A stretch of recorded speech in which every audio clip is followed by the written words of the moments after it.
আমি এত কষ্ট করি আলোচনা নোট করে আনলাম, আলোচনা করতে স্যার আপনারা সুন্দর ঘুমাচ্ছেন, কথা বললে আপনারা উত্তর দেন না, কি সুন্দর ঘুমাচ্ছেন।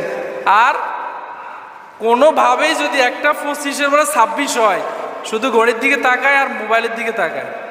কেন? আরে শেষ করে না কা, হুজুর তো শুরু করছে আর কোনো শেষ।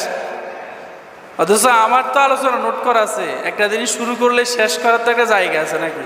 মাঝপথে আসি কি শেষ করা যায়? কোনো কারণে দেরি হইলে ওনার মেজাজ গরম হয়ে যায়, যে হুজুরের কোনো টাইমের প্রতি খবরই থাকে না। 1:30টার জামাত 1:45 করছে।